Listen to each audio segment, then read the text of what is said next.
नमस्कार, एनडीटीवी राजस्थान देख रहे हैं आप और मैं हूं आपके साथ शिवानी मिश्रा। कोटा मेडिकल कॉलेज में एमबीबीएस छात्र ने हॉस्टल के कमरे में पंखे से फांसी का फंदा लगाकर सुसाइड कर लिया। बुधवार रात करीब 10 बजे हुई इस घटना के बाद से ही मेडिकल स्टूडेंट्स और मृतक के परिजनों में आक्रोश है। मृतक छात्र सुनील बैरवा जयपुर के बस्सी का रहने वाला एक होनहार ग्रामीण छात्र था। पुलिस को उसके रूम से एक सुसाइड नोट मिला है जिसमें उसने लिखा है कि वो माता पिता का सपना पूरा नहीं कर पा रहा है, इसलिए उसने माफी मांगी है। साथ ही मेडिकल स्टूडेंट की आत्महत्या के बाद से आक्रोशित यूजी और पीजी के मेडिकल छात्र प्रिंसिपल ऑफिस के बाहर धरने पर बैठ गए। कैंडल मार्च निकाले, धरने प्रदर्शन और नारेबाजी की गई।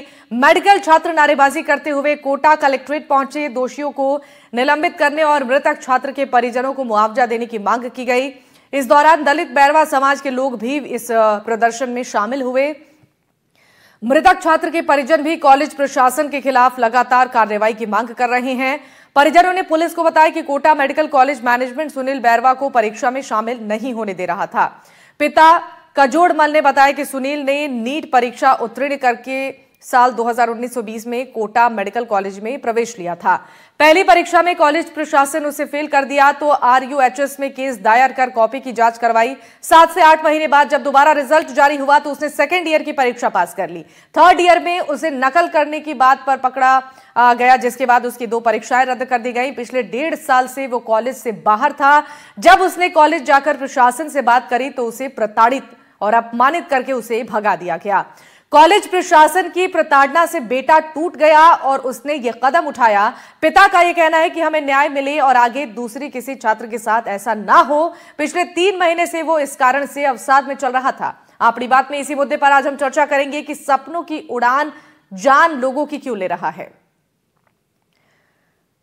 तो फिलहाल इस पूरे मामले को लेकर लोगों में रोष देखने को मिल रहा है। छात्र ने यह कदम उठाया है, परिजन परेशान हैं, विरोध प्रदर्शन कर रहे हैं, न्याय की गुहार लगा रहे हैं, लेकिन जानकारी यही है कि अब तक इस पूरे मामले को लेकर कोई जवाबदेही नहीं दी जा रही है। कोटा मेडिकल कॉलेज में हंगामा हुआ है। फैकल्टियों से गुहार लगाई जा रही है कि आखिर इस मामले पर कार्रवाई क्यों नहीं हो रही है। ये छात्र तनाव में था तो उसकी काउंसलिंग क्यों नहीं की गई, भेदभाव का आरोप क्यों लगाया गया। छात्र ने खुदकुशी की, जिम्मेदारी पर अब कोई सवाल जवाब नहीं हो पा रहा है। निलंबन का पूरा वक्त था, परीक्षा में छात्र को क्यों नहीं बैठने दिया गया।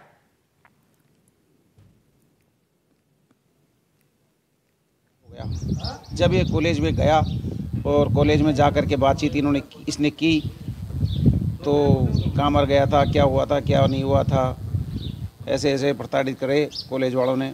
और कॉलेज वालों ने प्रताड़ित करके और इसको ये मजबूरन कदम उठाना पड़ गया। आगे तो बच्चों को इंसाफ मिले और आगे आने वाले फ्यूचर में किसी भी स्टूडेंट साथ में ऐसा अन्याय नहीं होना चाहिए।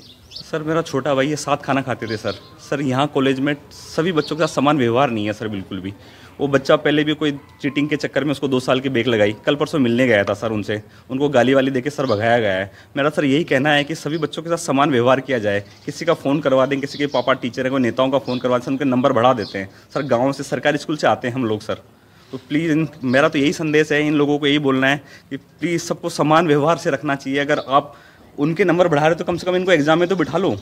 उनके 200 में से 190 नंबर दे दो तो कम से कम इनको 100 तो नंबर दे दो, पास तो कर दो सर। ये गांव के बच्चे टैलेंटेड बच्चे होते हैं सर, इनको आगे बढ़ने का मौका तो दो सर कम से कम। बस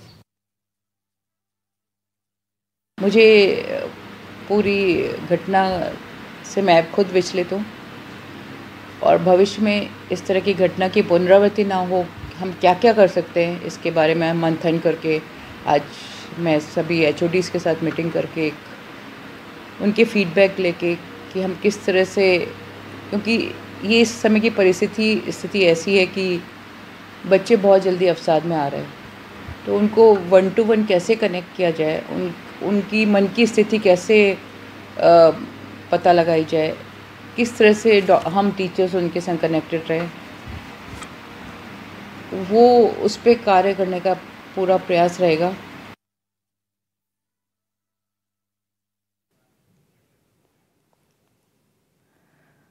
तो सुना आपने, जब ये मामला सामने आया है, परिजनों की तरफ से जब इसको लेकर विरोध प्रदर्शन किया जा रहा है, न्याय की गुहार लगाई जा रही है, तो कॉलेज के प्रिंसिपल की तरफ से कहा जा रहा है कि इस मामले को सुनकर वो भी अवसाद में है, लेकिन सवाल यही कि आखिर बार बार इस तरीके के कदम बच्चे क्यों उठा रहे हैं? क्या उनकी काउंसलिंग नहीं की जा रही है या फैकल्टीज की तरफ से उन पर ध्यान नहीं दिया जा रहा है? चर्चा आज इसी विषय पर करेंगे। इसके लिए हमारे साथ कुछ खास मेहमान जुड़ रहे हैं। परिचय के साथ हम इस चर्चा को आगे बढ़ाएंगे। डॉक्टर सुशील कुड़ी हमारे साथ जुड़ रहे हैं, पूर्व छात्र संघ अध्यक्ष हैं GMCK के। बहुत स्वागत है सर। डॉक्टर BS शेखावत हमारे साथ हैं, अति प्राचार्य कोटा मेडिकल कॉलेज से। आपका भी बहुत बहुत स्वागत है सर। अनिल कुमार गोटवाल जी हमारे साथ, पूर्व RPS है। बहुत स्वागत है सर आपका। डॉक्टर निमेश देसाई हमारे साथ, मनोचिकित्सक हैं। आपका भी बहुत बहुत स्वागत है सर। और मैं शुरुआत आपके साथ करना चाहूंगी डॉक्टर BS शेखावत जी। कोटा मेडिकल कॉलेज की बात करें, लगातार बच्चे यहां पर सुसाइड कर रहे हैं। पहला ऐसा मामला नहीं, कई ऐसे मामले इससे पहले भी सामने आ चुके हैं जहां पर बच्चे परेशान होकर इस तरीके से कदम उठाते हैं। सुसाइड नोट में बाकायदा अपने परिजनों से माफी मांगते हैं। कहीं ना कहीं एक लापरवाही, कहीं ना कहीं एक अनदेखी जो टीचर्स की तरफ से, फैकल्टीज की तरफ से की जा रही है, उस पर कितना अभी काम करने की जरूरत है? क्यों बार बार ऐसे कदम बच्चे उठा रहे हैं? देखिए, ये जो घटना हुई है ये बहुत दुखद है और जैसा कि सारे लोग ही कहते हैं और हम भी कह रहे हैं कि ये बहुत ही ऐसी घटना है जिसको हम टाल सकते थे, पर ये दुखद घटना हुई है। दूसरा, मैं आपको एक बात बता दूं कि ये जो आप मेडिकल कॉलेज में आत्महत्या की, ये पहली ही घटना है। अभी तक जो हम सुनते थे वो कोचिंग सेंटर में बच्चे आत्महत्याएं करते थे। यहाँ तो जो आते हैं वो एक तरह से नीट सेलेक्ट होके आते हैं बच्चे।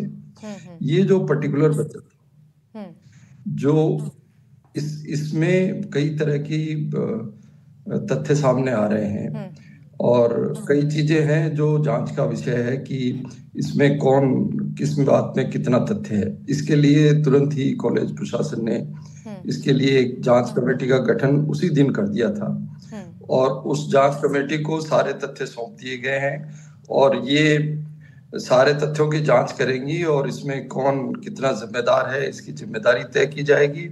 और हम चाहते हैं कि हम ऐसा क्या सुधार करें जिससे कि बच्चे हमारे इस तरह का कदम नहीं उठाएं। हम बच्चों के अभिभावक हैं और हम अपनी जिम्मेदारी से भाग नहीं सकते। हम इसकी पूरी रिस्पॉन्सिबिलिटी लेते हैं और हम कोशिश करेंगे कि जो जिम्मेदार व्यक्ति है उनको उचित उनके साथ व्यवहार किया जाए और बच्चे के साथ अगर कोई अन्याय हुआ है तो उसके तथ्यों की जानकारी लेकर के उसको न्याय दिलवाया जाए। ये हमारी कोशिश रहेगी और भविष्य में ऐसा कदम नहीं उठाएं बच्चे। इसके लिए हम लगातार सारे HOD से और सारे कंसर्न लोगों से कल सुबह 9:30 बजे से लेकर रात को 10:30 बजे तक इस तरह की मीटिंग चली है और जो हुआ वो दुखद है, पर हम कोशिश कर रहे हैं कि ये दोबारा ना।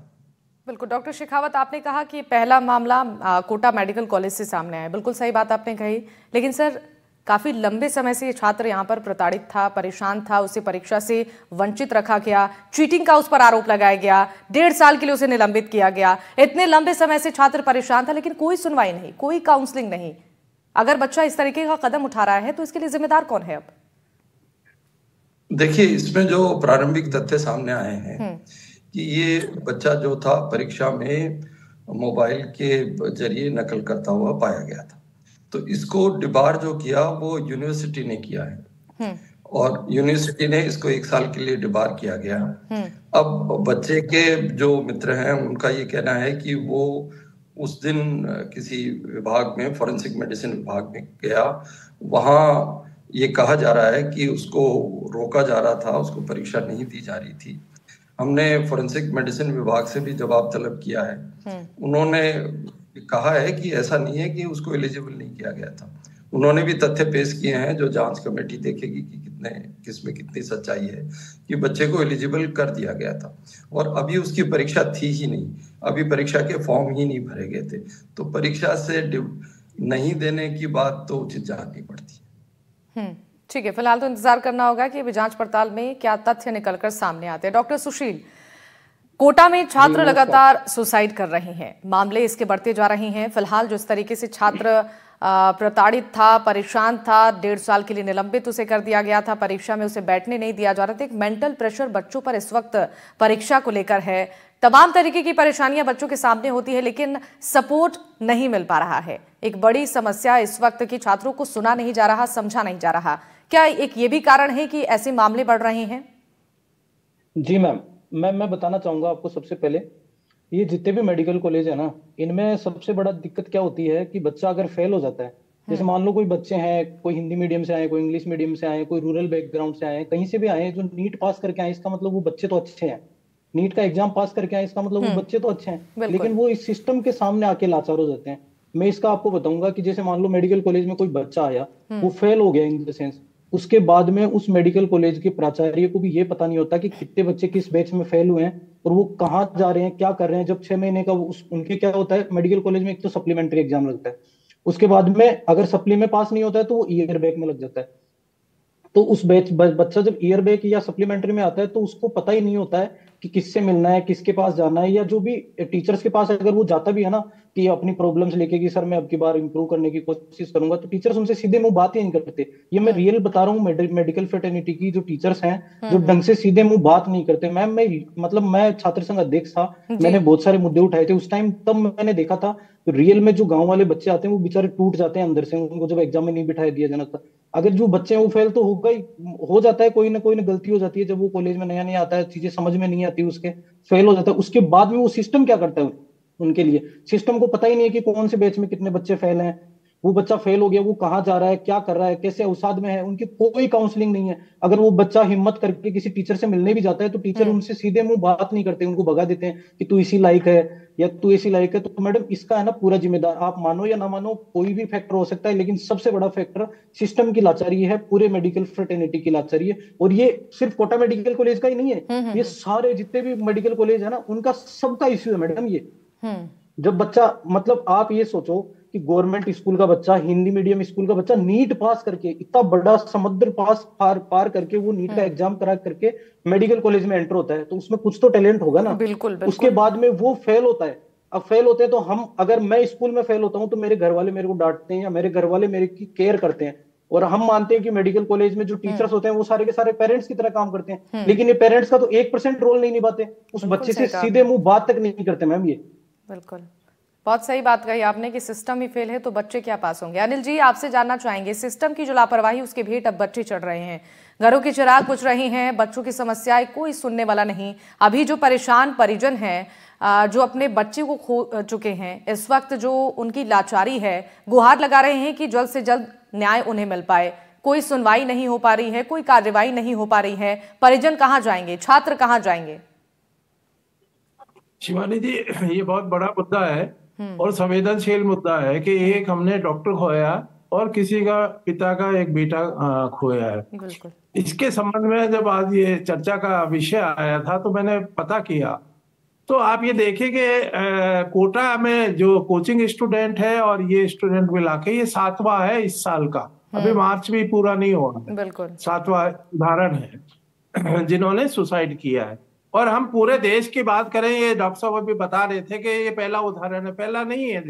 देश के अंदर पिछले 5 साल में 122 मेडिकल कॉलेज के स्टूडेंट्स ने आत्महत्या की है और 1270 इस पढ़ाई के बोझ से और इसके उससे डर के और इस बोझ डले वो डॉक्टर में पास होने के बावजूद छोड़ के चले गए। तो वो ये रहा होगा। और इसमें एक जो इम्पोर्टेंट जो खोजा है वो इसमें प्यूनेटिक सिस्टम है।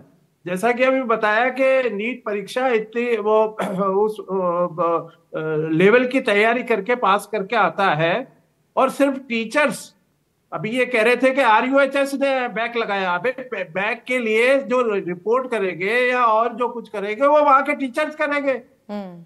राजस्थान यूनिवर्सिटी और ये जो हेल्थ यूनिवर्सिटी है उसको क्या मालूम है, वहां के टीचर्स ने अगर काउंसलिंग करके उनको पढ़ाने की दिशा के अंदर कुछ उनको एक्स्ट्रा कुछ दिया होगा। एक उनका काम का बहुत दबाव है। यूनिटिक सिस्टम का मतलब ये है कि अगर एक बार आप फेल हो गए तो 2 साल के लिए, 1 साल के लिए डिबार किया, 1 साल के लिए डिबार तो ठीक है, लेकिन 2 परीक्षाओं के अंदर फेल हो गया, उसको 2 बैक देने पड़ेंगे। तो आप ये देखिए कि वो वापस 20-21 में चला गया बच्चा।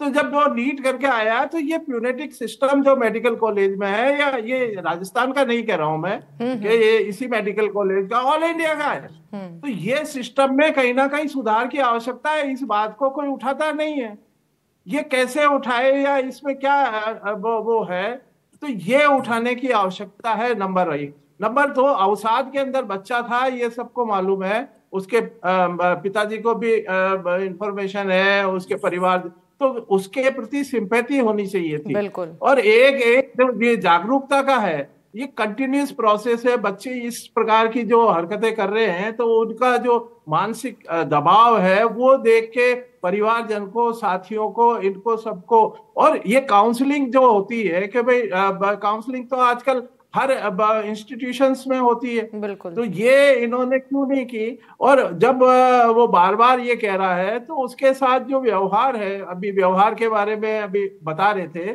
कि व्यवहार उचित नहीं है, तो व्यवहार को ठीक करने की आवश्यकता है। बिल्कुल। तो ये जो चीजें हैं, तो ये एक तरह से अबेटमेंट ऑफ सुसाइड है। तो उसको अबेटमेंट की बजाय, उसको रोकने की बजाय उसको और आगे फैलाने की जरूरत है। तो इसमें इन्वेस्टिगेशन होनी चाहिए। संस्थाओं को, सरकारों को, एडमिनिस्ट्रेशन को, चाहे वो मेडिकल हो चाहे वो सरकार हो, इनको ध्यान देना पड़ेगा। और इन्वेस्टिगेशन के, जैसा कि अभी इन्होंने कहा है कि हमने डॉक्टर्स की टीम बनाई है, बहुत अच्छा है कि टीम बनाई है, तो कम से कम वहाँ की जो संस्था, वहाँ का जो मेडिकल कॉलेज है, वो अन्य मेडिकल कॉलेज को भी इस बारे में, तो एक हायर लेवल, स्टेट लेवल की कमेटी का इसमें निर्माण होना चाहिए, ताकि वो अपनी स्टेट की रिपोर्ट दे सके। तो ये मैं पूरे देश के हालात बता रहा हूँ। और इन्वेस्टिगेशन बिल्कुल होना चाहिए, इसके लिए टीमें गठित कर इस मामले की जांच करनी चाहिए ताकि सच्चाई सामने आए। खिलाफ देखो, एक तो पुलिस की कार्रवाई होती है, क्रिमिनल केस होता है, लेकिन एक विभागीय कार्रवाई, जैसे इनका प्यूनेटिक सिस्टम में डिबार कर दिया, तो जो भी इसके अंदर जिम्मेदार है उसके खिलाफ भी विभागीय कार्रवाई तो तुरंत होनी चाहिए। ठीक है सर, बिल्कुल विभागीय कार्रवाई का ही इंतजार अभी परिजन भी कर रहे हैं कि कब नजर पड़ती है सरकार की, कब इस मामले को लेकर और ऐसे मामले आगे ना आए, इसको लेकर क्या कदम उठाए जाते हैं। डॉक्टर निमेश, आपसे जानना चाहेंगे, जब बच्चे तैयारी करते हैं परीक्षा की और इसके बाद जब वो क्लियर करके कॉलेज में एडमिशन लेते हैं, एक प्रेशर उनके पास होता है फैमिली का, सोसाइटी का, जॉब, करियर, बहुत सारी चीजें उनके दिमाग में चलती हैं। लेकिन अगर कॉलेज का सपोर्ट ना मिले, फैकल्टी का सपोर्ट ना मिले, सिस्टम का सपोर्ट ना मिले, तो बच्चे लिहाजा परेशान होंगे। कितना इस पर दिमाग पर असर बच्चों के पड़ता है? क्यों बच्चे लगातार इस तरीके से कदम उठा रहे हैं? सुसाइड के मामले कोटा में बढ़ते जा रहे हैं। कोटा में बढ़ते जा रहे हैं मामले, ये आपकी बात बिल्कुल सच है, हम सब जानते हैं। जैसे हमारे साथियों ने कहा, मेडिकल कॉलेजेस में ये मामले बढ़ते जा रहे हैं। ये नेशनल मेडिकल कमीशन जो है, एमसीआई का नया रूप, उसने भी काफी स्टडी शुरू करी हुई है। तो ये तो हकीकत है कि ये कोई प्रॉब्लम बहुत बड़ी है, इसको एनालाइज करना कोई बड़ी बात नहीं है। जैसे हमारे युवा साथी ने कहा, हमारे युवा साथी जो अध्यक्ष रहे डॉक्टर एसोसिएशन के, उनकी पीड़ा मैं समझ सकता हूँ।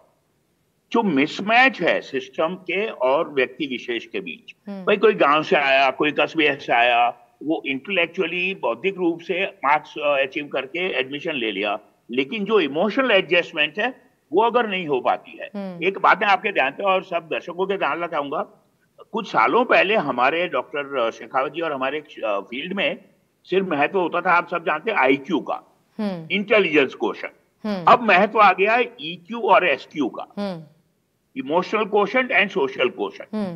तो हमें, जो हमारे युवा साथी ने कहा कि व्यक्ति विशेष और सिस्टम के बीच जो मिसमैच होता है, इस केस के बारे में बात करना थोड़ा कम मुनासिब होगा, लेकिन जो मिसमैच होता है उसको क्या सही से डील किया जा सकता है हर व्यक्ति के लिए। मैं एक और उदाहरण देना चाहूंगा। अब शिवानी जी, किसी मोहल्ले में, किसी जॉइंट फैमिली में 4 या 5 बच्चे हो, एक दिव्यांगजन हो या एक कोई वल्नरेबल हो, तो माँ बाप और मोहल्ले के साथी उनको ज्यादा सपोर्ट करते हैं। तो मैं अपने युवा साथी से सहमत हूँ कि रूल्स एक मुताबिक हो, लेकिन जो वल्नरेबल है, जैसे ये बच्चा अवसाद से गुजर रहा था, तो क्या उसके लिए वो एक्स्ट्रा इमोशनल हेल्प अवेलेबल हुई?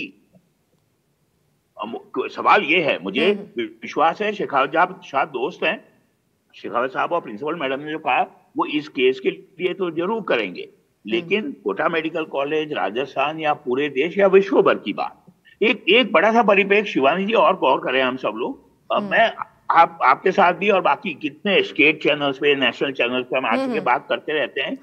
स्कूल कॉलेज में या एम्प्लॉय में या कहीं पे भी वो क्या रहा है कि 21वीं सदी में सक्सेस का महत्व तो हो गया है, लेकिन इमोशनल सपोर्ट साथ साथ उतना नहीं चल पा रहा है। तो व्यक्ति विशेष और सिस्टम के बीच जो मिसमैच हो रहा है, 10 में से अगर 2 बच्चों को ज्यादा जरूरत है सपोर्ट की, तो क्या वो हम प्रोवाइड कर रहे हैं?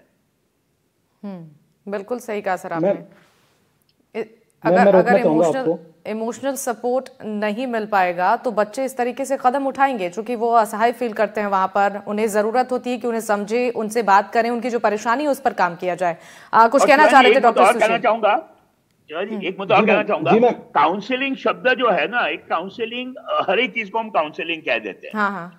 जरूरत के मुताबिक मानसिक स्वास्थ्य की मदद, जो डॉक्टर शेखावत और हम दोनों समझते हैं, है ना? तो जिस व्यक्ति की जितनी जरूरत है उसके मुताबिक उसको सिर्फ काउंसलिंग हो, इलाज हो, दवाइयां हो, तो केस एप्रोप्रिएट ट्रीटमेंट मिले ना, वो इम्पोर्टेंट। बहुत सही बात। मैम आज सारे जो एडमिनिस्ट्रेशन है वो दर्द समझ रहे हैं इन बच्चों का। लेकिन यही एडमिनिस्ट्रेशन वाले लोग है ना, ये बच्चे जब इनसे मिलने जाते हैं ना अपनी प्रॉब्लम्स लेकर, तो इनसे मतलब सीधे मुंह बात तक नहीं करते, इनको मिलने का टाइम नहीं देते। और मैं बताऊं, ये बोल रहे हैं कि इसको डीबार कर दिया था, तो वो जब डीबार की पीरियड में ये कहाँ था, ये क्यों नहीं पता किया भाई, ये कहाँ था, किस अवसाद में था, क्या मेंटल स्थिति होगी इसकी। आप प्रिंसिपल से ताकि लिटरली आप पूछोगे ना कि आपके कॉलेज में कितने बच्चे फेल हो, उनको बिल्कुल नहीं पता है। यहाँ तक कि डिपार्टमेंट के एचओडी को तक नहीं पता होता है कि कितने बच्चों को फेल कर दिया मैंने। और पार्शियलिटी करते हैं। मैं पार्शियलिटी मेडिकल कॉलेजों में, मैं राजस्थान की बताता हूँ, ज्यादातर हर मेडिकल कॉलेज में होता है ये। कास्ट के बेसिस पे पार्शियलिटी करी जाती है, इकोनॉमिकल बेसिस पे पार्शियलिटी की जाती है। रूरल बैकग्राउंड से आता है, इसको इंग्लिश अच्छी नहीं आती, इसके मैनर्स थोड़े ठीक नहीं है, इस पे पार्शियलिटी करके उनको फेल कर दिया जाता है। मैम ये भी तो डॉक्टर, इनको भी तो हक है अपनी अच्छी एजुकेशन पाने का, और अच्छे एक क्राइटेरिया में। मान लो आज ही एक एग्जाम में फेल हो गया, कल हमारे साथ के भी कुछ बच्चे थे जो फेल हो गए, लेकिन आज अच्छी ब्रांच से पीजी कर रहे हैं, अच्छे डॉक्टर्स हैं। लेकिन मतलब मैम कुछ बच्चे तो खुद ऑटोमेटिकली स्ट्रांग हो जाते हैं, उन चीजों से निपट लेते हैं, घर वालों का कोई मोरल सपोर्ट मिल जाता है या दोस्त लोग मिल जाते हैं। लेकिन ये स्थिति सबके साथ तो नहीं होती ना, किसी को दोस्त नहीं मिलता या कभी घर वालों का भी सपोर्ट नहीं मिलता, उस टाइम बच्चा ये गलत कदम उठा लेता है और ये फिर करता है मैम। और ये एक केस भी होता है, तो ये एक तो क्यों हुआ, उस परिवार के लिए तो भारी पड़ गया ना ये एक केस भी। उन्होंने कितनी मेहनत से कितने सपने बनाए होंगे उस बच्चे ने, और आज डॉक्टर बना इतना बड़ा होकर, और आज वो सुसाइड कर लिया जब उसकी मतलब सोसाइटी को देने की कुछ बारी आई, और उस टाइम उसने सुसाइड कर लिया। तो वैसे इकोनॉमिकल और सोसाइटी का बहुत प्रेशर होता है इस डॉक्टर्स पे, उनको तो बाय डिफॉल्ट से मान लिया जाता है कि ये तो साइकियाट्रिक इलनेस है ही नहीं, इनके तो कोई मेंटल स्टेटस होता ही नहीं, ये तो वैसे ही स्ट्रांग होंगे। लेकिन मैडम इमोशनल सपोर्ट बिल्कुल चाहिए होते हैं, सबको चाहिए होता है, बिल्कुल चाहिए होता है, बिल्कुल चाहिए। डॉक्टर हिमेश, आप कुछ कहना चाह रहे थे? मैं कहना चाह रहा था कि जो हमारे युवा साथी ने एक बार फिर बात कही, बहुत सही कही, कि इमोशनल के साथ सोशल सपोर्ट चाहिए, और जो बच्चे जिस मुनासिब उनकी जरूरत है उसके मुताबिक मिले। देखिए, सिस्टम के और व्यक्ति के बीच मिसमैच होगा। जो हर विफलता सफलता में बदली जा सकती है, लेकिन ये मैसेज आप और हम बात करेंगे यहाँ, उससे फायदा नहीं है। जो हर युवक है, हर यूथ है, उसको ये बात पहुंचनी होगी। और जब मुझे जरूरत है, जब मैं इमोशनली वीक हूं, जब मैं वल्नरेबल हूं, जब मैं डिप्रेस हूं, तब मुझे सपोर्ट मिले। यहाँ बैठ के बात करना तो हम सबके लिए बहुत आसान है, माफ करें। अभी जब सुसाइड कर लिया तो सारा सिस्टम एक जगह हो गया। अभी जब उसने सुसाइड कर लिया तब सारा सिस्टम अच्छी स्टेप्स लेगा और अच्छे करेगा, फॉलो भी करेगा 1-2 महीने तक। फिर भी मैं बता रहा हूं, लेकिन जरूरत सिर्फ 1-2 महीने की नहीं है, जरूरत है कि जिस वक्त छात्रों को उसकी नीड है उस समय उन्हें वो सपोर्ट मिल पाए। डॉक्टर BS शेखावत, आपसे एक छोटा सा सवाल है। बच्चे इमोशनल सपोर्ट उन्हें नहीं मिल पा रहा है, सोशल सपोर्ट नहीं मिल पा रहा है, अपनी मेहनत के दम पर बच्चे एग्जाम क्वालिफाई कर रहे हैं, कॉलेज में एडमिशन ले रहे हैं, मेहनत कर रहे हैं, एग्जाम्स क्लियर कर रहे हैं, लेकिन जब उन्हें समाज की सेवा करने का मौका मिलने वाला होता है उससे पहले एक ऐसा प्रेशर जो वो झेल नहीं पा रहे हैं, जिससे उन्हें ये कदम उठाना पड़ रहा है। एक बड़ा लॉस माता पिता के लिए, उनका करियर खराब हो रहा है, माता पिता के जो सामने एक बड़ी समस्या है कि उनके बच्चे उनके सामने चले जा रहे हैं, उनकी समस्या कोई नहीं सुन पा रहा है। कब तक इस तरीके से बच्चों को इग्नोर किया जाएगा, कब तक उन्हें ये सपोर्ट नहीं मिल पाएगा? देखिए मैडम, ये जो बातें हैं ये अर्ध सत्य है। एक तो NMC ने, जैसा हमारे सीनियर डॉक्टर निमेश देसाई साहब ने कहा, NMC इस पे काफी काम कर रही है। अभी एक मेंटर मेंटी प्रोग्राम है जिसमें हर बच्चे का एक मेंटर बनाया जाता है, और मैं खुद इसका गवाह हूं क्योंकि मैं साइकियाट्रिस्ट हूं। जितने भी मेंटर हैं वो आए दिन किसी न किसी बच्चे के लिए फोन करते हैं कि साहब फला बच्चा है जो मेरा मेंटी है और उसको ये प्रॉब्लम आजकल लगती है, तो हम उनको देखते हैं। और जैसा देसाई साहब ने बताया, सिर्फ काउंसलिंग कभी कभी पर्याप्त नहीं होती। बच्चे जो हैं कई बार गहरे अवसाद में होते हैं, उनको मनोचिकित्सा की आवश्यकता होती है। तो ऐसे बच्चे आते भी हैं, नोटिस में आते हैं तो उनका इलाज भी किया जाता है। उनके मेंटर की भी लगातार हम मॉनिटरिंग करते हैं कि वो अपने बच्चों से मिलते हैं कि नहीं मिलते हैं। दूसरी बात ये है कि ये कहना बहुत आसान है कि प्रशासन क्या कर रहा था। आप बताइए कि वो बच्चा जो था उसके बारे में कोई किसी ने कभी नोटिस नहीं लिया। कोई प्रशासन से मिलने कोई आया हो तो मेरे सामने बताइए कि साहब किसी ने आके कहा हो कि साहब ये बच्चा है, इसकी हेल्प करने की जरूरत है। उल्टा हमें तो ये सूचना है कि वो उनकी एक फेयरवेल पार्टी हुई जिसमें उनके बैच के लोगों ने पार्टी करी और चूंकि वो परीक्षा में पास नहीं हो पाया था तो वो अकेला था और करीब पूरा दिन उसको किसी ने नहीं संभाला और उसकी डेथ होने के एक दिन पहले तक वो किसी से नहीं मिला। कोई उसका दोस्त, कोई उसका परिचित, किसी ने ये नहीं देखा कि वो बच्चा क्या कर रहा है। दूसरा, कॉलेज प्रशासन जो है उसके नोटिस में लाने के बाद फिर अगर नहीं होता है, हमारी जिम्मेदारी है। ठीक है सर, अब तो नोटिस में है, अब तो ये मामला संज्ञान में है कॉलेज के। अब इंतजार परिजन इसी बात का कर रहे हैं, स्टूडेंट्स इसी बात का कर रहे हैं कि इस पूरे मामले को लेकर कब एक्शन लिया जाता है, कब परिजनों को और उस छात्र को न्याय मिलता है। बहुत शुक्रिया आप सभी मेहमानों का हमारे साथ जुड़ने के लिए। डॉक्टर सुशील हमारे साथ थे, डॉक्टर BS हमारे साथ थे और डॉक्टर अनिल कुमार गोटवाल थे, डॉक्टर निमेश देसाई भी थे। बहुत शुक्रिया एक बार फिर से आप सभी मेहमानों का हमारे साथ जुड़ने के लिए। इसी के साथ इस चर्चा में बस इतना ही। तमाम खबरों के लिए आप देखते रहिए NDTV राजस्थान। नमस्कार।